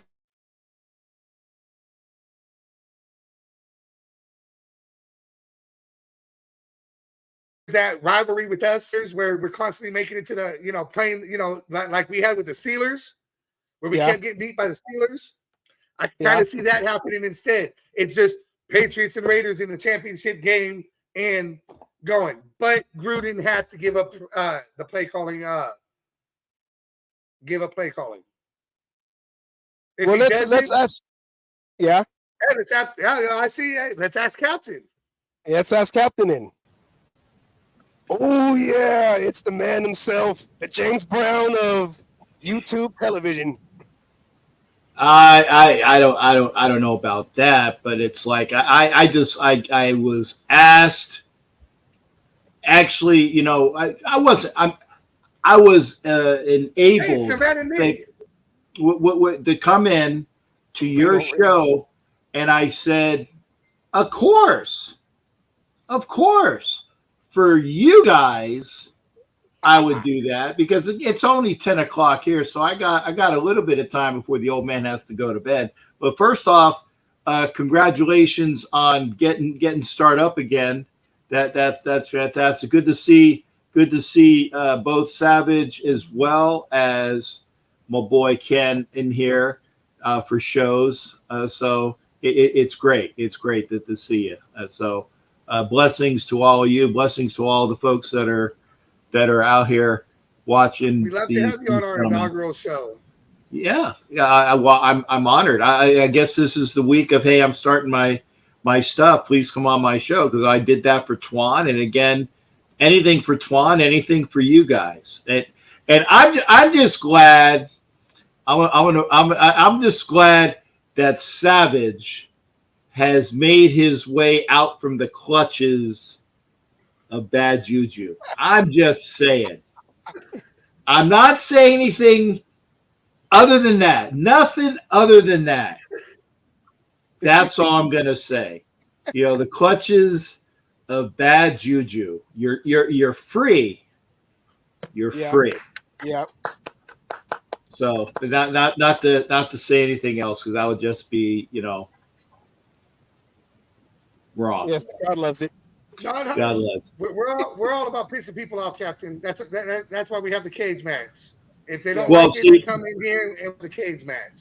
Yeah, but see, I would never want it to be out of my lips. that it got out that I said anything. I'm just saying that there are situations where you are reborn. That's all I'm saying. That's all I'm saying. So for anybody that can construe anything about that. Oh, by the way, Kurt, we're allowed to cuss, right? Yes. Oh, yes. You could be yourself here, Captain. I can be myself. Okay. For all those that think that they can construe whatever the fuck they want out of that, fuck you. I only mean it one way, but I can only mean it one way. But the way you think I might mean it might not be the way I mean it. So I have an out. So fuck you. There you go. You know, one way and one way only. Well, I'm that's the Al Davis way. That's the Al Davis way. That's it. So what is that the subject that we're talking about? That's what a John Gruden? Okay. So obviously it's post Tuck rule. Yes. Okay, so the Raiders lose. Okay, let me rephrase that. The Patriots win by means whatever. I'm just going to say it because the Raiders didn't lose that game. They just had it taken away from them. The Patriots win. Oh, by the way, I met some bikers that were in the Buffalo Soldiers Motorcycle Club from Boston over at Golden Corral the other day on like Saturday or Sunday. And so it says Boston. I'm like, oh, I'm definitely going to go talk to these guys because Boston fans are definitely sports heavy. So I hopefully got some more people to watch. And of course, the subject of a certain event and person came up, and the guy says, "Man, you hold that grudge." I said, "Fuck yes, I do. Fuck yes, I do." So that's what I said. We're never gonna let go of that grudge against him and their organization ever since that game. Right. And it's only because when Fuckstick was walking off the field and he had his head down and he was trudging because he knew he fucking lost that game. Mm-hmm. He knew he lost that game. He knew it was a fumble. He knew he lost that game. And then about a half an hour or 45 minutes later, when he's behind the podium with a big shit-eating grin saying, "Oh, yeah, well, we all knew it was, Tuck." Fuck you, asshole, you fucking lying sack of shit. Exactly. Okay. So yeah. And by the way, have you noticed that he has not been announced as a partial owner? The whole voting that they voted for and not being able to give equity to players or staff has thrown a monkey wrench into the plans of Mark Davis because Mark Davis wanted to hire him as for a role in the Raiders and have him as a minority owner, and now he can't. So they got to go back to the table and renegotiate his status. He's either going to get hired as something, he's going to come in as a minority owner, or everything gets squashed and he ain't shit for the Raiders. Right. And and I think that they're going to keep their options open pending what's going. I think that it's not like. I think that they'll, in my mind, they'll keep their options open until after the season or into the season to see what happens with Jimmy and what happens with the younger quarterbacks that they got on roster. Because God forbid, because right now Fuckstick is still a free agent. He's still a free agent. Yes. He does not owe the Tampa Bay fake Pirates any time, any money. He is a free agent. He can do what he wants. So that's what's beautiful about it. So I think that is why that they're going to go real slow into whatever. He can hang out with Mark and he can hang out and do whatever the hell he wants. And by the same token, if some other team is that hard up for a signal caller and he gets the itch again now that he's not married to that lady Skeletor. That was his former wife.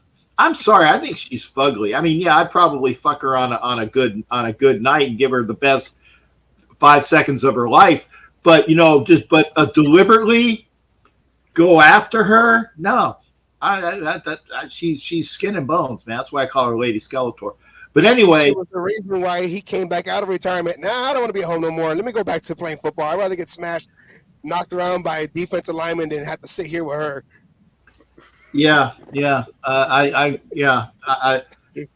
President Company, I'm just going to try to keep going. Thank God she doesn't know how to use YouTube and shit like that, so I can do whatever I want. And then the other bitch, fucking cunt whore, fucking cunt bitch, who shall remain nameless. I don't have to worry about it anymore. Fuck her too. I got a lot of bile tonight because fuck whore's birthday is Friday. And I just really just want the bile. The bile is building up inside me. The best one was yesterday, so it's okay. Everybody else's doesn't matter now. Well, I don't know. Anyway, I'm sorry. Captain Jack's story. I start on the highway. I go off all the way off into a fucking dirt road. I'm coming back to the highway. Let's go back to Fuckstick walking off the field. When he know he lost the game, but the Raiders get the L for that game. So the issue is that Al was offered something for him by the Glazers, and Al is always one to take a good offer and put it out. Now, if you guys remember, I don't know if this was brought up already, but his agent was fucking with the Raiders the entire season. Oh, John's looking at going to Notre Dame this year. Oh, John's looking at this thing. So his agent, Bob Lamont, is that fuckstick's name. I think he's still with Lamont, by the way. By the way, Lamont, fuck you. I don't know you, but fuck you. But yeah, his Bob Lamont was always, well, he wants to go to Ohio State or he wants to go to Notre Dame, or his true calling is this. So his agent was fucking with the Raiders and Al Davis that year. So when the offer came up from the Glazers to bring him in, Al asked him and said, "Hey, how would you like to go to be the coach of the Bucs?" And also at that time, his mother was in the hospital, or she was going through some issues with her health. So he would have been home in Florida close to her because she was at the very end of her life. So that's what was going on there. Oh, tell me you caught this ball. Oh, motherfucker, get it in. That's okay, 7-6. Okay, so I'm sorry. I'm multitasking. I'm doing you and watching the Phillies. You're being casted, you know. Anybody who watches the show, we know how it goes. Fuck, it's 7-7. So it's 2 outs. Fucking A, Phillies. God damn it. You already fucking blew it in the bottom of the 9th. Now you blew it in the bottom of the 10th. So hopefully don't give up another run, get this win. Anyway, so Lamont was fucking with the Raiders, and Gruden was asked, "Hey, how would you like to go?" And he said, "Yeah, sure, I wouldn't hate it." And that was the answer that Al wanted, because he knew he got a good king's ransom for him, and he went. Now, had he stayed, the Raiders wouldn't have had the debacle that was Super Bowl 37. Yeah. Because the offense still would have been different. They would have won, obviously, enough games. I really do think that Callahan took the restrictor plates off the offense and made the offense better. Well, Mark Trestman took over as play caller, yeah. Yeah. And so Trestman would have been there, and Callahan was still, the assistant head coach, offensive line, and things like that. But he did soup it up. I can't remember if Bresnahan was the fuckstick defensive coordinator back then. First stint, yeah, they had a good defense his first stint, not his second stint. Yeah, because Willie Shaw was actually the best defensive coordinator we've had since that I can think of. Yeah. Willie Shaw was the best defensive coordinator that we've had, period. So Who never had a chance to be a head coach. Right, and that's dessert. Yeah, Willie Shaw. Fuck, he could have been done wonders, but the Raiders would have catch the fucking ball. Thank you. 3 outs. Okay, so we're going to the top of the 11th. Okay, I'm right here. I'm not over there. I'm right here. Okay, so the Raiders probably could have gotten into the Super Bowl. They had that good of a team, and it wouldn't have been the debacle against the Bucks, because remember, the year prior to the Raiders going to that Super Bowl, the Raiders beat the living bejesus out of the Buccaneers. I think it was like 40-0 or 40-0. Thank you. 45-0 out in Oakland. So a lot of things would have been different. You wouldn't have had it. You wouldn't have had a coach that knows more about the team that he used to coach than the team that he was coaching. Yeah, and they would have done things so that Kiffin wouldn't have had the issues with the defense. It would have been totally different. So we probably would have won that Super Bowl, and we wouldn't be sitting at 3. We would have 4, and maybe another one too. Well, we were just debating when you came in about if the Patriots would have their dynasty. No. If Gruden would have stayed. No. Because, like I said, things would have been different. The Patriots would have had to have gone through us.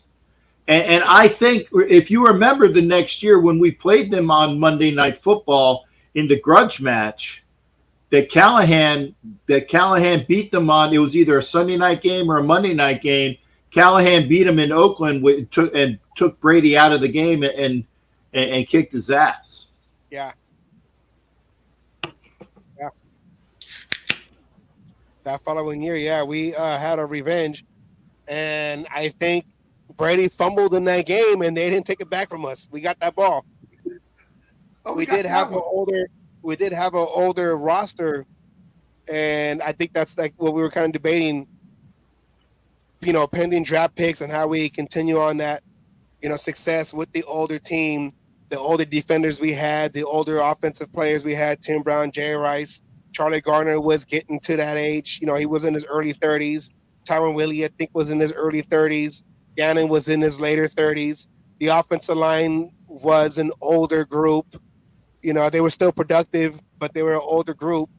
Would we have blocked winning that Super Bowl in 37 with Gruden as our head coach?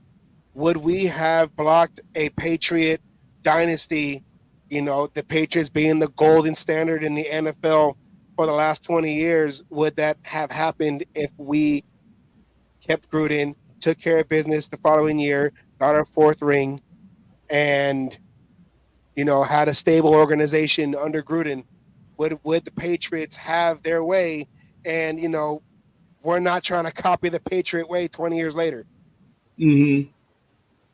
Yeah, and a lot go. I mean, I can't stand the fact that, but I will say this. Okay, I and maybe this is not the most positive thought of the discussion. Is I understand where Mark Davis is coming from. Okay, he's out from under the shadows of his father.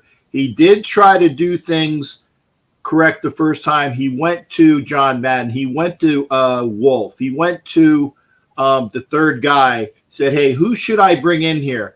And all of them all of them together said, "Reggie McKenzie is your guy.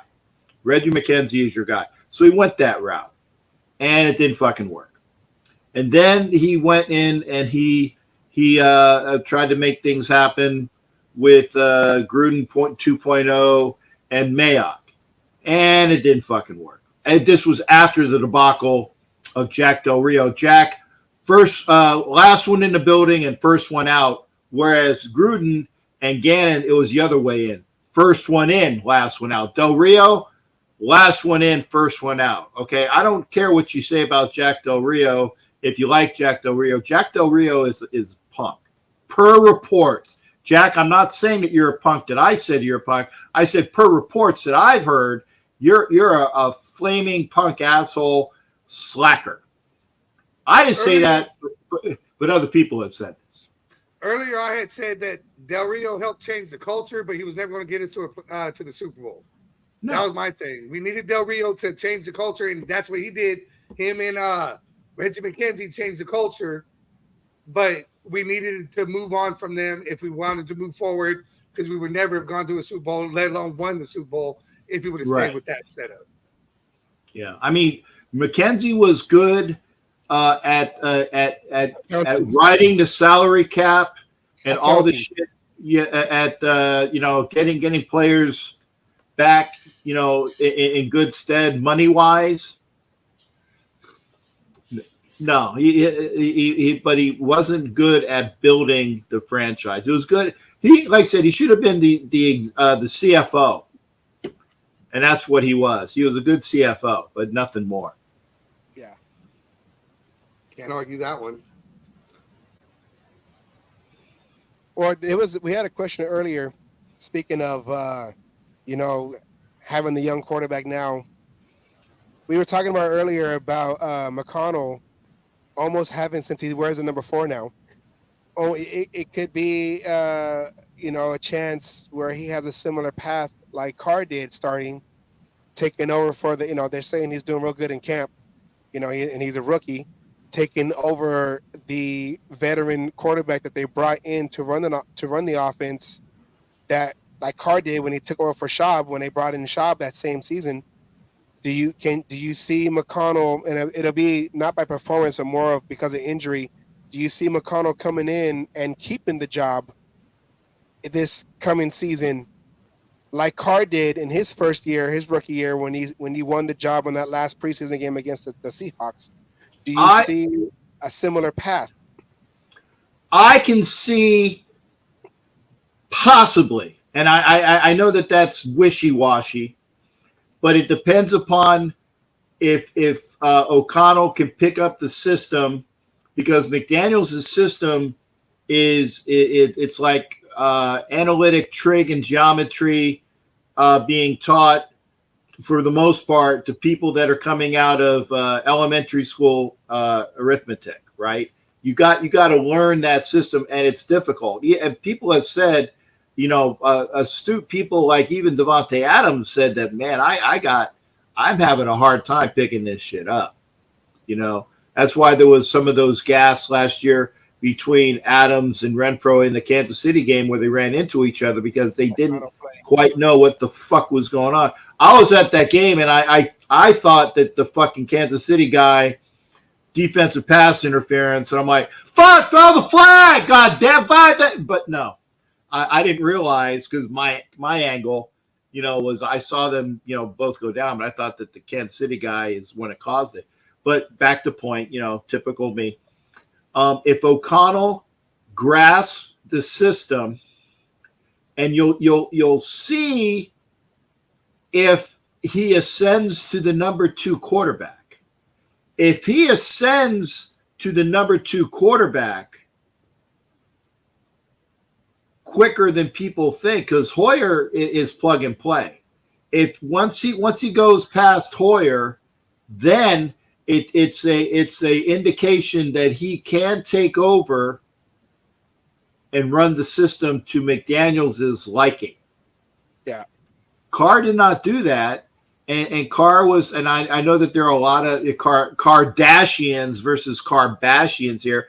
I was a Carr supporter for the longest time, but 9 years, and I gave him every bit. Like, yeah, he doesn't play deep. Yeah, he needs this. Yeah, motherfucker. When you can't fucking get the offense to work when we need it to work. Yeah, the defense sucks, but you're the one that has all of these fourth quarter comebacks, and then you throw like a fucking pick in the end zone at the end of the first half of the Rams game. Oh, I'm sorry, is it too soon for that? Oh, fuck you. Okay, and you throw throw a grease ball against Pittsburgh, and okay, Pittsburgh, fucking held him. I ain't gonna talk about the officials, but I will. I just did.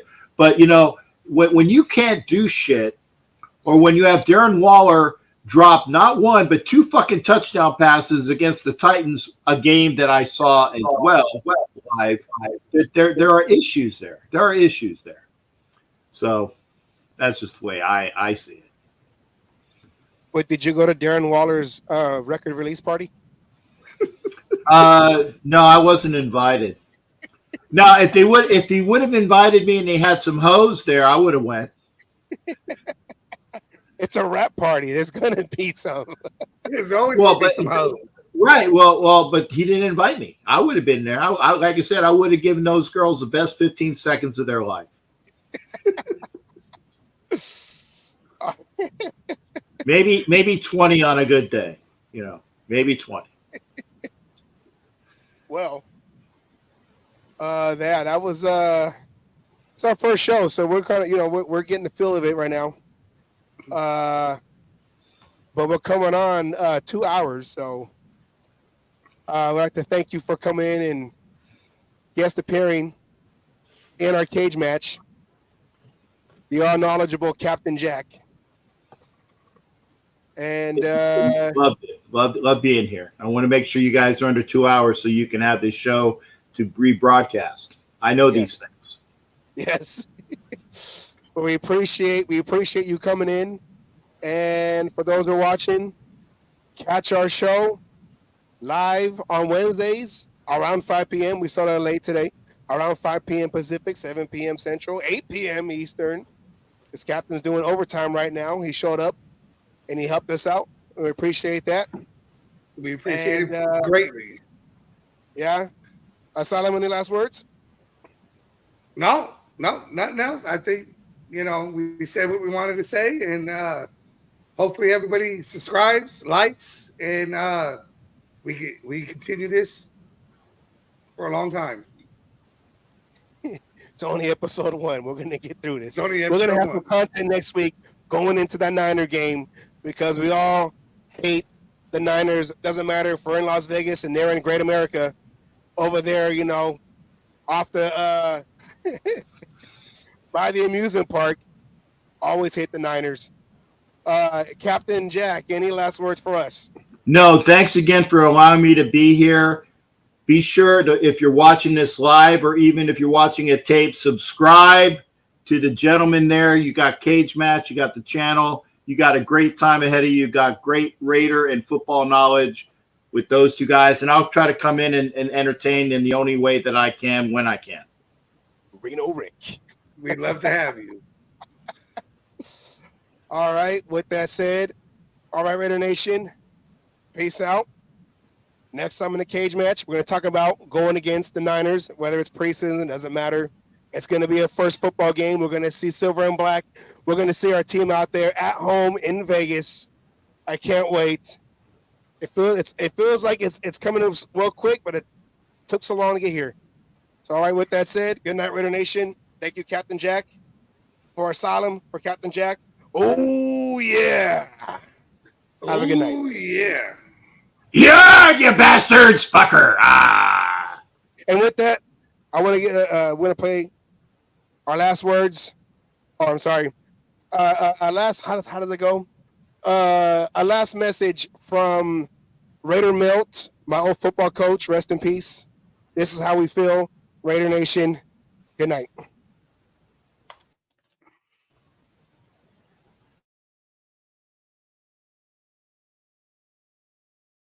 All you other NFL teams, your tailgates are weak. Your teams are weak.